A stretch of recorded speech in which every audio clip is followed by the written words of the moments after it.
ओम शांति। 29 मार्च 2025 के मधुर महावाक्य हैं। बाप दादा बोले, मीठे बच्चे, तुम्हें ज्ञान से अच्छी जागृति आई है। तुम्हें ज्ञान से अच्छी जागृति आई है। तुम अपने 84 जन्मों को निराकार और साकार बाप को जानते हो। तुम्हारा भटकना बंद हुआ।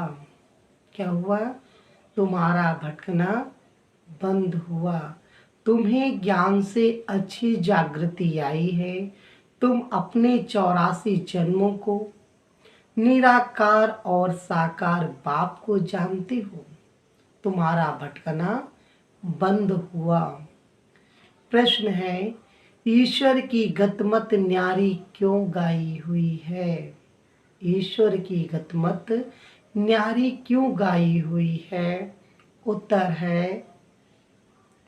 क्योंकि वह ऐसी मत देते हैं जिससे तुम ब्राह्मण सबसे न्यारे बन जाते हो। तुम सबकी एक मत हो जाती है। तुम सबकी एक मत हो जाती है। सेकंड पॉइंट है, ईश्वर ही है जो सबकी सद्गति करते हैं। पुजारी से पूज्य बनाते हैं, इसलिए उनकी मत गतमत न्यारी है, जिससे तुम बच्चों के सिवाय कोई समझ नहीं सकता। जिसे तुम बच्चों के सिवाय कोई समझ नहीं सकता। ओम शांति। अच्छा, मीठे मीठे सिकलधे बच्चों प्रति माता पिता बाप दादा का याद प्यार और गुड मॉर्निंग। रूहानी बाप की रूहानी बच्चों को नमस्ते। हम रूहानी बच्चों की रूहानी बाप दादा को याद प्यार और गुड मॉर्निंग। नमस्ते बाबा, नमस्ते। शुक्रिया बाबा, शुक्रिया। धारणा के लिए मुख्य सार है, फर्स्ट पॉइंट है, रचयिता और रचना का ज्ञान सिमरण कर सदा हर्षित रहना है। याद की यात्रा से अपने पुराने सब कर्म बंधन काट कर्मातीत अवस्था बनानी है। सेकंड पॉइंट है, ध्यान दीदार में माया की बहुत प्रवेशता होती है, इसलिए संभाल करनी है। बाप को समाचार दे राय लेनी है, कोई भी भूल नहीं करनी है। ध्यान दीदार में माया की बहुत प्रवेशता होती है, इसलिए संभाल करनी है। बाप को समाचार दे राय लेनी है, कोई भी भूल नहीं करनी है। धारणा के लिए मुख्य आज का वरदान है, अपनी शुभ भावना द्वारा निर्बल आत्माओं में बल भरने वाले सदा शक्ति स्वरूप भव। अपनी शुभ भावना द्वारा निर्बल आत्माओं में बल भरने वाले सदा शक्ति स्वरूप भव।